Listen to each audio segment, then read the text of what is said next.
Si vous savez que c'est la zone la plus criminelle de la ville et que vous pouvez utiliser votre expérience des forces de l'ordre, il n'est probablement pas judicieux de porter un gilet pare-balles, d'être armé et de circuler, car cela pourrait nous faire penser qu'il se passe quelque chose, allant jusqu'à une possible usurpation criminelle de l'identité d'un policier.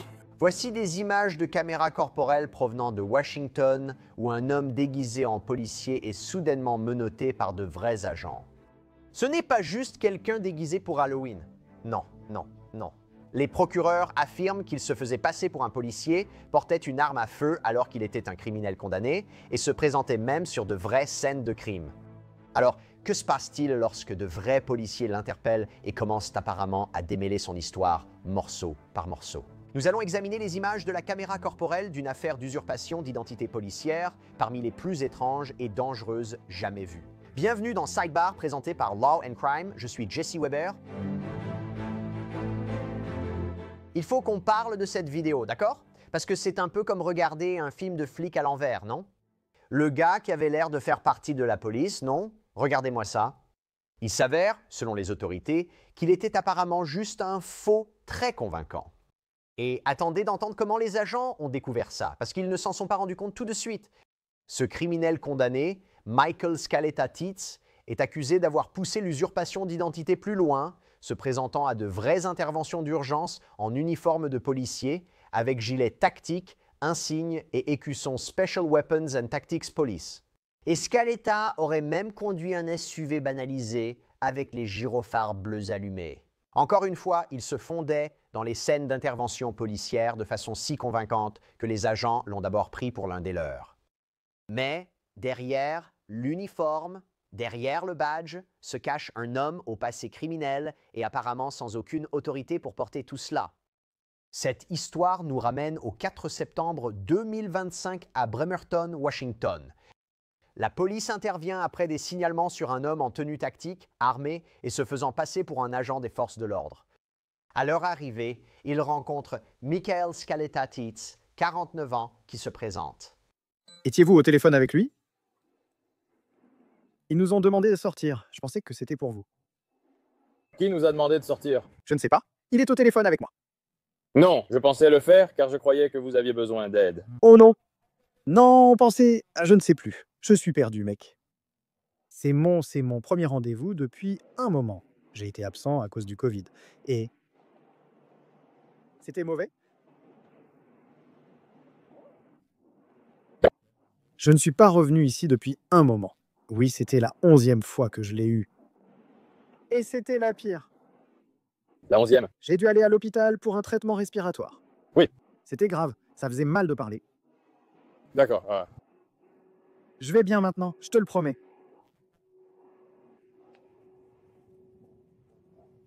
Parfait. Je reviens ici cet après-midi, dès que j'aurai parlé avec la relève et fait le débriefing avec lui. Ce gars-là, ils ont trop exagéré, c'était bien pire chez eux. Oh? Attends, ça, c'était quoi? Et j'étais là, genre, qu'est-ce qui se passe? Non, il est apparu, j'étais là, je croyais que tu étais un de nos détectives. Je sais que certains des gars travaillent avec la brigade spéciale. Mais c'est vraiment de la merde.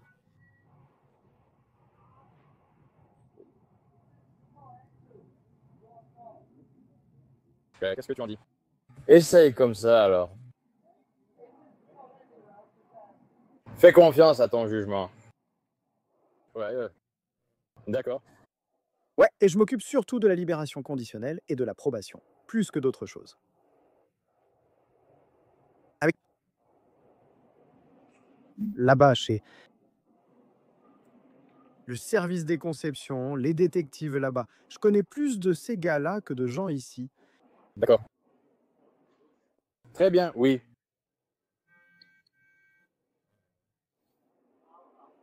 Depuis combien de temps es-tu là? Eh bien, j'ai pris ma retraite de la ville de Baltimore après 27 ans. Je suis venu ici. Il m'a fallu environ un an avant de retourner travailler dans une agence. Je suis allé chez Burston au début, Burston. Département du shérif. Il y en avait beaucoup. Beaucoup de choses qui se passaient. Il voulait m'envoyer en prison. J'ai dit non, j'ai mieux à faire. Donc je connais pas mal de détectives d'Edmonds, du réseau de gang et tout ça. La formation anti-stupéfiants sur la base chaque année. Ouais. Les gars, pas ils sont là. Eh mec, allons-y. Voyons si ça te motive. J'ai dû retourner chercher le Washington Post et les RCWS. Depuis combien de temps tu es détecté avec Edmunds? Environ 2 ans. 2 ans? Oui. D'accord. Ouais, à 2 ans. Avec le Evotese. J'ai commencé par le vol et maintenant je vais travailler au renseignement sur les gangs. Eh ben, c'est vraiment hardcore. Carrément, mec. Eh, faut juste que je m'arrête. Au fait, je m'appelle Scaletta. Scaletta. Scaletta. Scaletta. Tu vas revenir ici ce soir? Je suis ici pour travailler. Une carte ou quelque chose comme ça? Oui, je travaille toute la nuit, donc. Tu me verras, je serai là toute la nuit. D'accord, mec. De l'air frais, mec, et je prendrai une carte pour toi et je te la donnerai, mec. Cool. D'accord, et quel est ton nom déjà? Austin Trask. Désolé encore. Trask. Trask. Et tu m'appelles Mehdi pour Scaletta? D'accord, mec. D'accord, mec, merci, mec, je te verrai plus tard. À première vue, il semblait vraiment en être. Il portait le gilet, le badge et conduisait une voiture banalisée. Un agent a même reconnu à la caméra qu'il pensait que Scaletta était l'un de leurs détectives. Que voyez-vous? Il invente une biographie, affirme avoir passé 27 ans à Baltimore à travailler sur des vols et du renseignement sur les gangs. Ça a l'air impressionnant. La police le croit presque. Voilà le problème. Le lendemain, les agents retournent sur place et l'interrogent. Et ils lui demandent de présenter quelque chose que tout véritable agent doit porter. Une carte de commission, c'est en gros une carte d'identité officielle qui prouve l'autorité d'un agent. Observe bien sa réaction quand on lui demande de la montrer. Il travaille comme agent de sécurité pour vous? Oui. Ce type-là, oui. Je reviens tout de suite. Ça va? Je vais bien. Ouais. Tu veux revenir ici? Oui.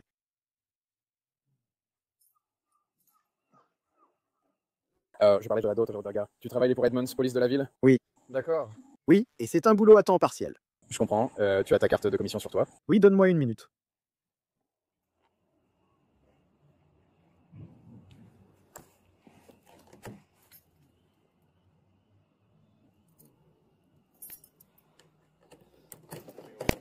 Non.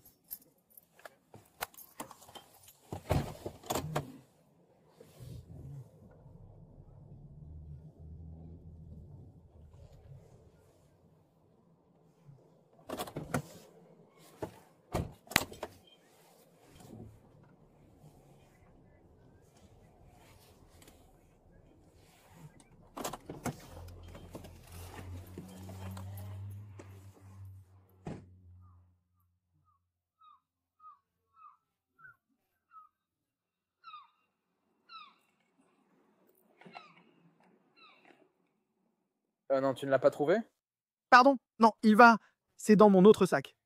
Ah, d'accord. Non, il est en train de le prendre maintenant. D'accord. Depuis combien de temps travailles-tu pour l'armée du salut? Pardon? Depuis quand travaillez-vous hors horaire pour l'armée du salut? Je suis ici presque une semaine sur 2.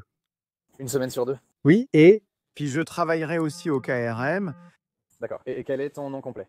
Mehdi Scaletta. N-I-Z-Z. S-C-A-L-E. Donc votre prénom est Mehdi? M-I-Z-Z-I, correct. Et Scaletta. S-C-A-L-E-T-T-A. D'accord. Quel est votre initial du deuxième prénom? Anthony. Et 1876. Dès qu'il revient, Quel est un bon numéro de téléphone pour vous?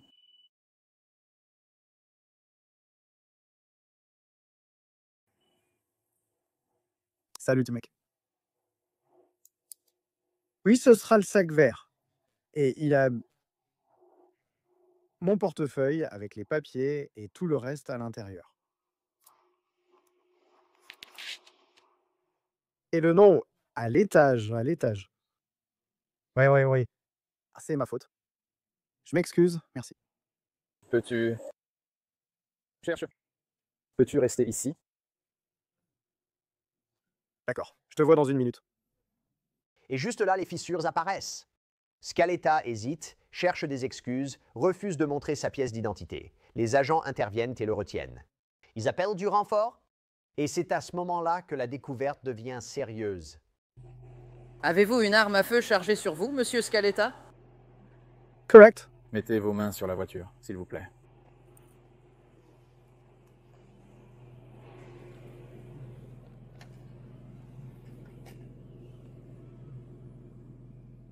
Je ne connais pas la rétention de cet étui. Gardez vos mains là-bas. On doit vraiment faire ça en public? Sérieusement? Tu es très bien d'en sortir en gardant tes mains sur... Je vous en suis reconnaissant.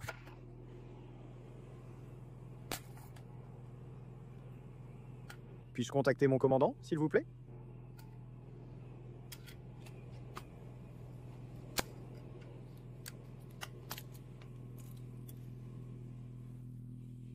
Non, monsieur.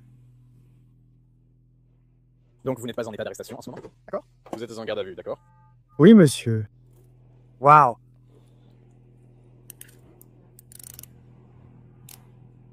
Pouvez-vous appeler mon... Oui, nous pouvons nous occuper de tout ça.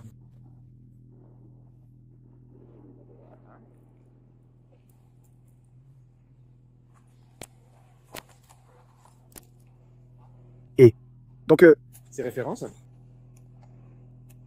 Quoi? De quelle agence avez-vous dit que vous faisiez partie? Edmonds? Vous êtes avec Edmonds. Edmonds, oui. Comprenez-vous que vous êtes simplement détenu? Je comprends tout le processus.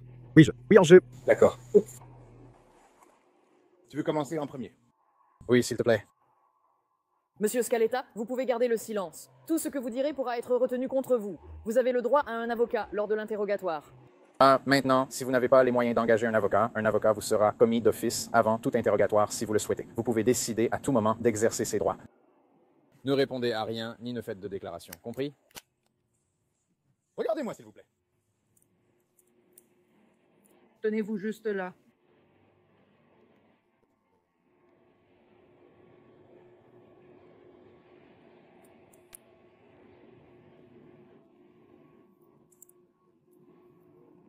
Weston Scaletta, Sam Charles, Adam Lincoln, Edward Tom, Tom Adam. D'abord un Mézi, Marie-Édouard Zèbre, Zèbre jeune, milieu 8, Antoine, 1976, 0810.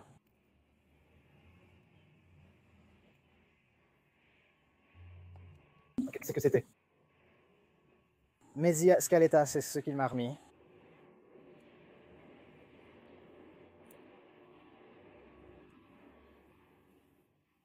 Oui, c'est ce que j'ai relevé du rapport. Quoi, vous avez dit que votre nom était? Mehdi Scaletta. Est-ce que je peux vérifier vos références? Bien sûr, prenez mes références et tout ce qu'il y a là-bas.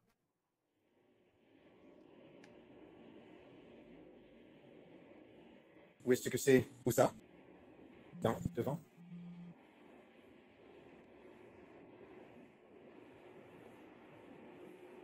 En fait, Est-ce que c'est à travers? Là où se trouvent les radios.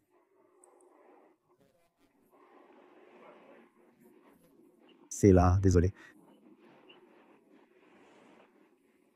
Scaletta Liam dit date de naissance. Il revient avec un dossier ZLO de Lucky.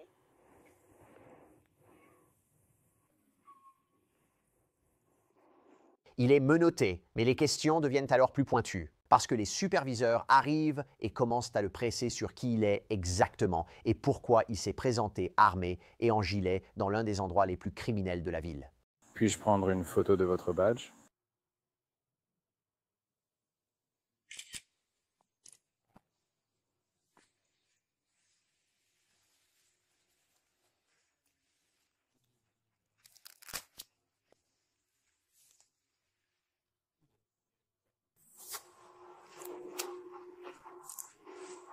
Quoi?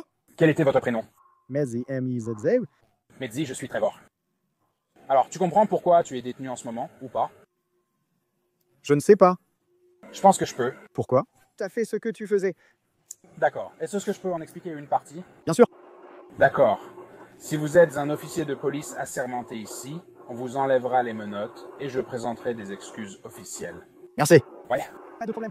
D'accord, mais il reste quelques problèmes. Je supervise actuellement la ville.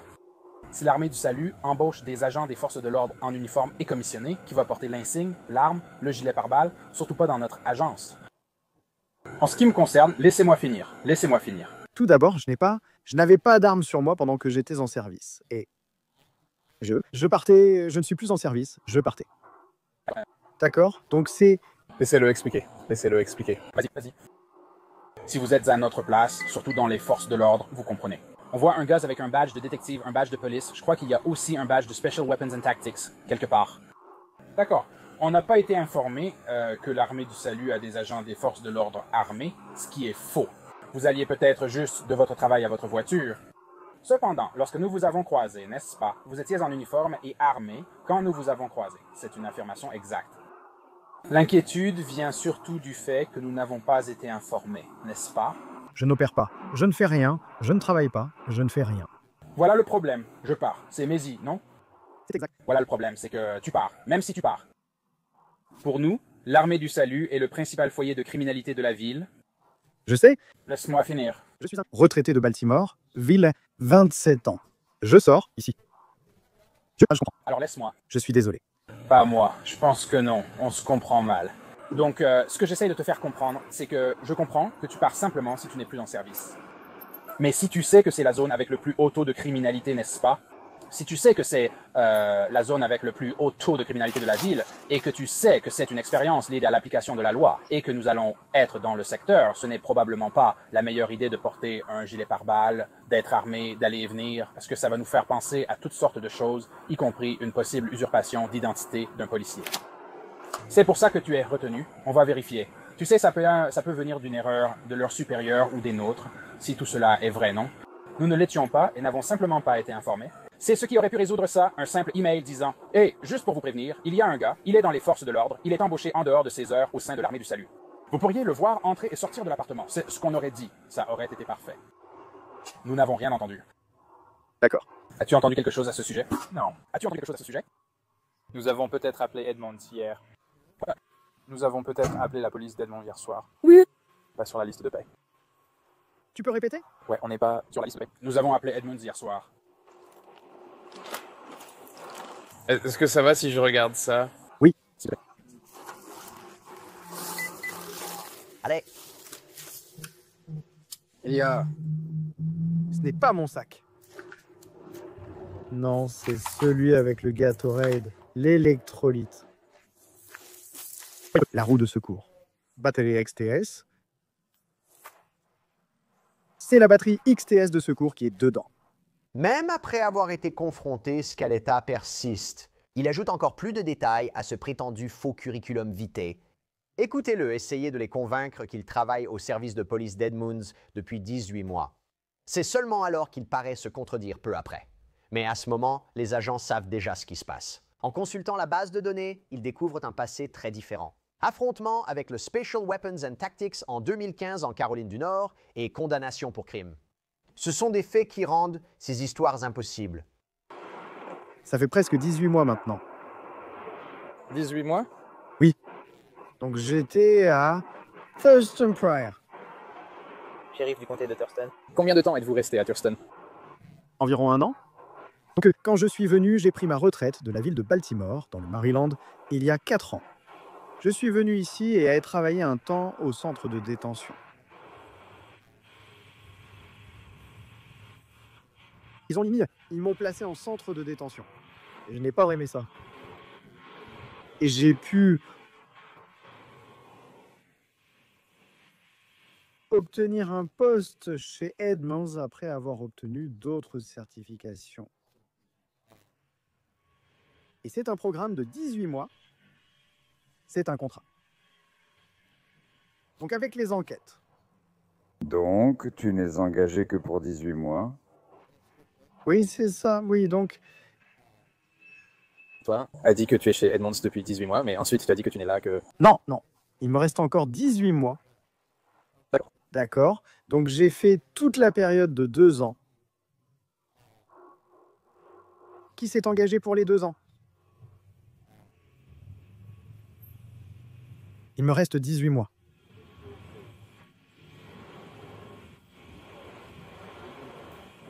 C'est ce que tu as dit. C'est tout ce que j'ai compris. Donc ce que tu as dit, c'est... J'ai l'impression que c'était un peu exagéré. Je suis respectueux, je comprends. Tu fais ton travail. Tu as dit être un policier retraité de Baltimore? Oui, je l'étais. D'accord. Donc, toi et moi, nous ne fonctionnons pas selon les raisons de l'art. Nous savons, je sais. Je me suis arrêté. Je ne sais pas s'ils ont mis ça dans le rapport. Donc, en 2015, il a été impliqué dans une intervention du Special Weapons and Tactics où il s'est barricadé à l'intérieur et a menacé de tout faire exploser. Donc, c'était comme Une menace à la bombe. Le Special Weapons and Tactics était impliqué. Ils sont sortis. a été arrêté dans le district de Columbia à l'époque, en 2015. Il dit qu'il a pris sa retraite de la police de la ville de Baltimore après avoir fait environ 24 ans ou un truc comme ça. Il y a 4 ans. Ce qui fait de lui un Criminel condamné. Il n'aurait pas pris sa retraite il y a 4 ans. Et puis, il dit qu'il a trouvé un emploi dans le comté de Thurston, mais n'y est resté que peu de temps. Il a ensuite mentionné avoir travaillé 18 mois pour la police d'Edmonds. Il a ajouté qu'il lui restait 18 mois sur un contrat de 2 ans avec Edmonds. A-t-il obtenu ses autorisations d'armes à feu? Rétabli? C'est douteux. Je viens de consulter son dossier. Alors, ma question, je comprends les gyrophares et Gary Hershey qui fait son travail de procureur. Si on le vérifie et qu'on découvre qu'il a un casier de criminel condamné, qu'il a un Glock ou autre chose, il est de notre côté. Quel est notre... Il n'avait pas d'armes sur lui. Non. Ils ont dit la nuit dernière.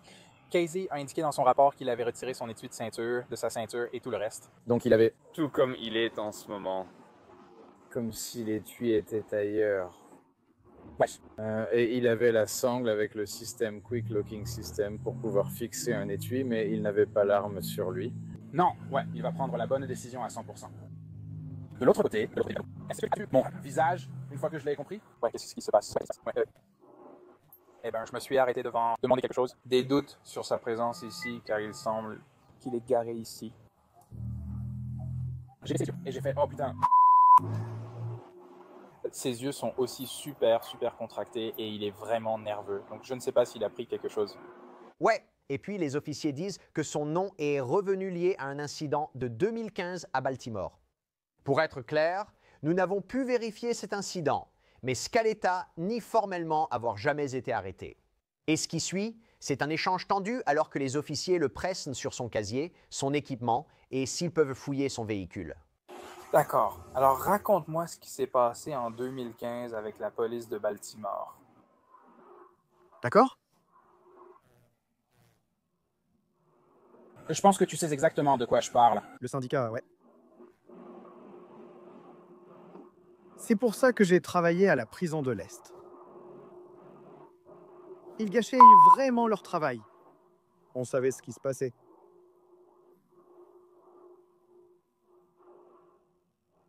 C'était une question de temps. On savait déjà que les lits étaient là.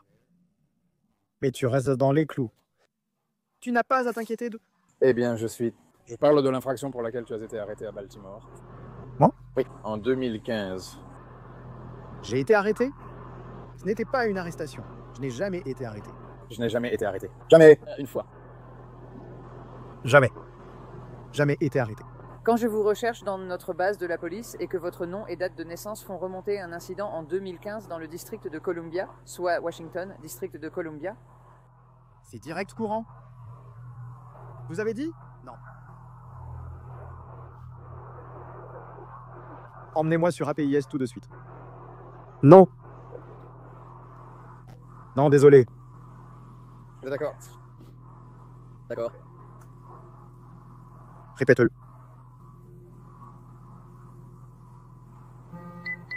Non, c'est le sac plastique. Plastique. Oui. Non, c'est le sac noir. Le sac en plastique noir. Oui. Ils ont dit que nous allons déposer le sac pour le traitement. Est-ce que si on peut vérifier mon gros sac? Tu vérifies? Absolument. Si tu veux fouiller... Vous les gars, pourriez le faire? Allez-y. Il consent à la fouille du véhicule. Vous êtes libre de mettre dans un sac. Où est ta clé? Quoi de neuf? C'est un sac plastique noir avec du Gatorade et mon portefeuille dedans. Je souhaite juste confirmer votre accord pour fouiller le véhicule. Je veux juste l'entendre de votre bouche, oui ou non. Est-ce que vous nous donnez votre consentement pour fouiller le véhicule? Vous allez retourner mon véhicule? Nous allons fouiller le véhicule. On ne va pas continuer. On a fini. On a fini. Non. Non. Tu n'y vas pas pour abîmer mon véhicule. Non. Alors. Demandez un mandat de perquisition. Faites ce que vous avez à faire.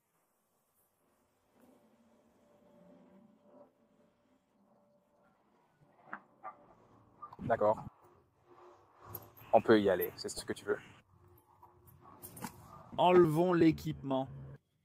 Ça me va. Résolvons ce problème. D'accord.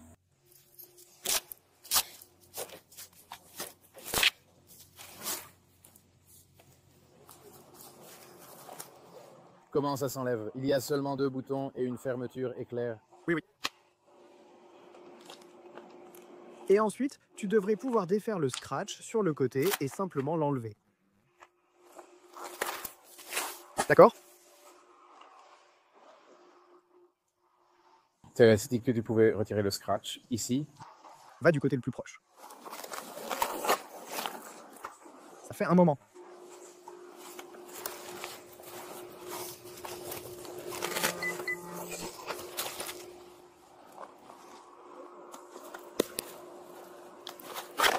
Mec, mon téléphone est dans cette poche, juste là.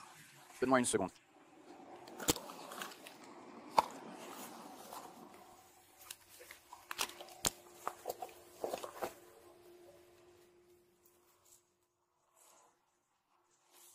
Qu'est-ce que c'est?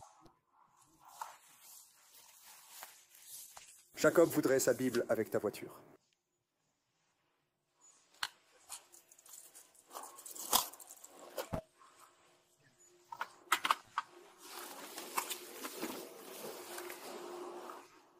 Prends ma Bible et mets-la en sécurité. Que faites-vous du véhicule? Vous allez le remorquer? Oui, il va être remorqué. Vous déposez un mandat de perquisition. Oui. D'accord. Il sera remorqué à la fourrière comme preuve. Et quelles sont les accusations? Nous allons passer en revue cela dans un instant. Oui, d'accord, levez les mains. Pouvez-vous attendre que ma femme vous le rende? Écartez un peu plus les jambes pour moi. Ça va bientôt être fini. Je te promets que je ne serai pas blessé ou quoi que ce soit. C'est bon, c'est sécurisé. Et mon autre téléphone est dans ma poche, juste là. Ton téléphone? Ah oui. Je le vois.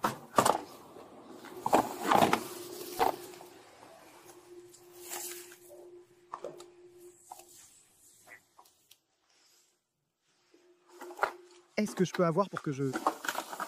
Je n'ai plus le Covid, j'ai fait un test et il était négatif, mais j'étais malade. Donc...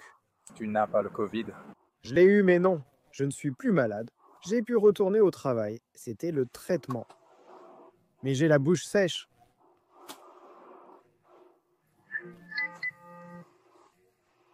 As-tu un sac transparent sur toi? Oui, je t'ai compris. Pas de holster à la cheville, rien de ce genre. Pardon? Pas de holster à la cheville? Arme secondaire? Non, absolument pas. Je n'ai pas d'armes, pas d'autres armes. Vous avez tout ici. C'est le téléphone portable? D'accord. Avez-vous quelque chose d'autre? Poches, comme votre portefeuille? Je crois que j'ai mon appât de ce côté. D'accord. Ça vous dérange si on le sort? Absolument.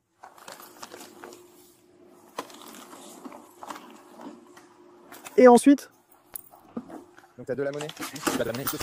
Qu'est-ce que c'est? De monnaie.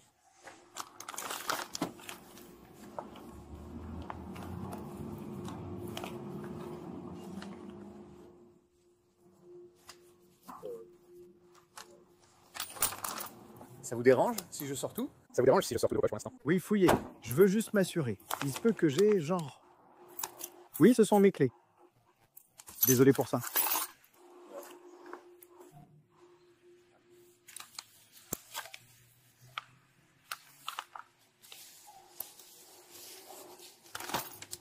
Je prends tes affaires et les mets dans ce sac.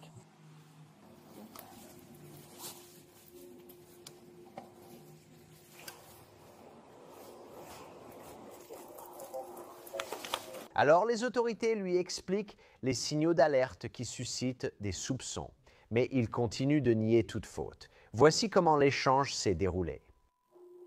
Et je n'essaie pas d'être respectueux. C'est comme ça.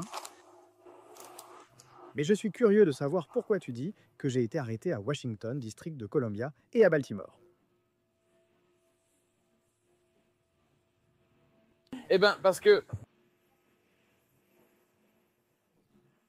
On a vérifié tes informations plus tôt, non? Chaque fois que tu es venu et que tu as contacté un de nos agents ou sergents plus tôt ce soir... Plus tôt ce soir? Oui. Je n'ai pas parlé. Si, tu l'as fait. Ah, l'incendie en face? Oui. C'était... D'accord. Comme ci, comme ça. Quand quelqu'un est hors de la juridiction, comme ce que mon sergent expliquait, n'est-ce pas? Quand quelqu'un hors de la juridiction se présente, tu dis « Hey, tu es un détective d'Edmonds ». Tu portes l'insigne, les écussons du Special Weapons and Tactics de la police, et tu arrives, non? Et puis, allez, d'après mon expérience, la plupart des flics n'approchent pas vraiment une scène active quand ils ne sont pas en service, mais surtout hors de leur juridiction. Chaque fois que tu fais ça, les gyrophares et les sont allumés dans la voiture. Tu t'approches, tu dis être de la police d'Edmonds et travailler pour l'armée du salut hors service. Ça soulève beaucoup de questions, non? Donc... Attends. Donc je pense que ça était un peu sorti de son contexte, mais j'étais en train d'arriver. Tout est enregistré par la caméra corporelle. Il y avait un incendie de l'autre côté de la rue. J'arrivais avec une arme. Personne n'a dit que tu étais armé. D'accord. Mais c'est ce qui suscite beaucoup de soupçons. Beaucoup de signaux d'alerte sont lancés chaque fois que cela arrive.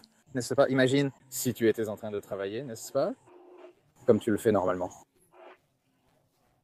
Et puis j'arrive et je suis genre, hey, je ne suis pas en service alors que je porte mon insigne de police. Ce n'est pas tout à fait ce qui s'est passé. Je lui ai dit que j'assurais la sécurité ici. Je les ai portés une fois et lui ai dit qu'il y avait un incendie. Et c'était tout. Je n'ai rien fait d'autre. Il était là, et c'est tout ce dont nous avions besoin. C'est donc ton domaine. Je veux dire, il n'y a rien que je puisse faire ici, ni que la police puisse faire quoi que ce soit. Je n'ai jamais fait ça de ma vie. D'accord. Eh bien, tout est enregistré sur plusieurs caméras. D'accord. L'ensemble... Oui, nous avons des caméras, d'accord. Je sais. Nous avons aussi des caméras corporelles, donc... La force, ou... a fait quoi que ce soit qui...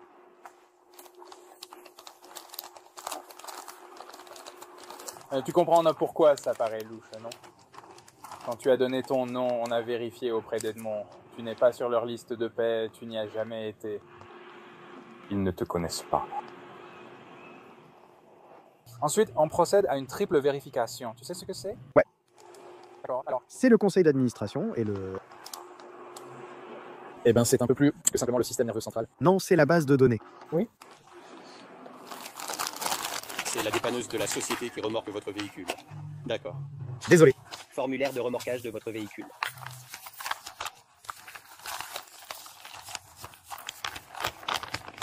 Est-ce que tout est en ordre pour le mandat? Tu veux une dernière gorgée avant qu'on jette ça? Je veux bien, merci.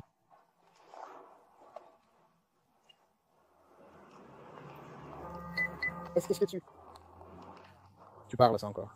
Pour l'instant, j'exerce mes droits et reste silencieux. D'accord, très bien, c'est juste. D'accord, très bien, c'est juste. On sait tous mieux que ça. C'est juste. Toute cette expérience dans les forces de l'ordre, Wiley. D'accord, donc à ce stade, l'histoire est terminée. Les agents l'ont vérifié dans toutes les bases de données, ils ont appelé la police d'Edmonds. Ils ont confirmé qu'il n'était jamais sur leur liste. Il ne reste que l'arrestation filmée de Scaletta, placée en garde à vue pour usurpation d'identité et possession illégale d'armes. Celles-ci sont même fouillées, n'est-ce pas? Oui, tout ça, c'est ses affaires. D'accord. Scaletta, oui. Par ici, s'il vous plaît.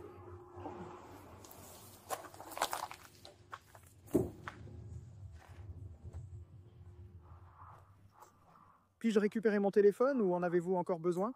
Votre téléphone portable est juste ici. Où est-ce que vous voulez que je vous emmène? Votre téléphone portable? O'Brien. Tu veux qu'il ait ton téléphone portable? Tu peux me le donner, s'il te plaît? Bien sûr. Je veux qu'il appelle ma femme et qu'il l'utilise. Je veux lui donner le code d'accès. Oh, d'accord. D'accord. Vous pouvez l'emporter avec vous à la prison. Ils te permettront de passer des appels téléphoniques? Oui, je ne vais pas passer d'appel en paiement contre vérification. Je préfère qu'il appelle ma femme. S'il vous plaît. D'accord, quel est le code d'accès? Oui, monsieur. D'accord.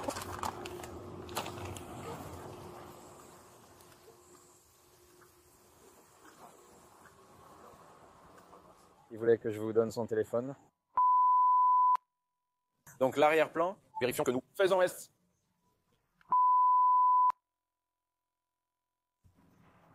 Il vient de dire que c'était 9182.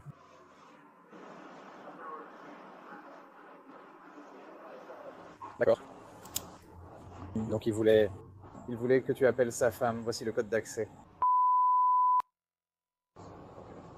Et ensuite, tu peux... C'est déjà ouvert, je suppose. Ouais, c'est déjà ouvert. D'accord. Donc tu peux. Il veut que tu le gardes et ensuite... Eh bien, je pense que c'était le code d'accès pour l'ouvrir. Oui, ce sera à l'avant ou quelque chose comme ça. Probablement. A-t-il des commandes? Des commandes. Non, des ordres. Des ordres. Ordonnance de protection. S'il vous demande d'appeler sa femme malgré une ordonnance de protection contre elle, sa femme,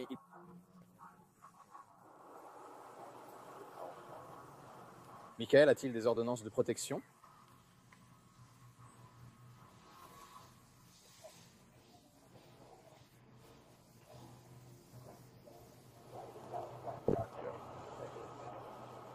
Reçu, merci. Il n'en a pas.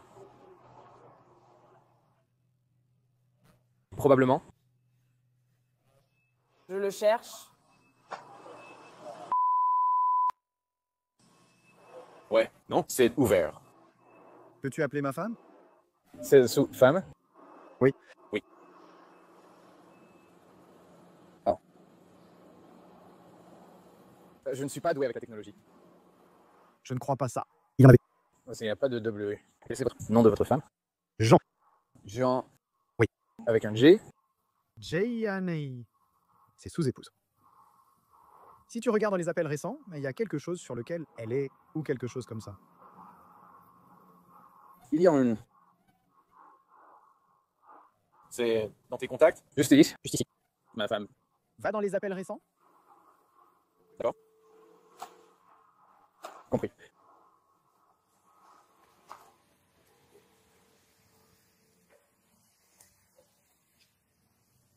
Donc on a fait un triple plus tôt.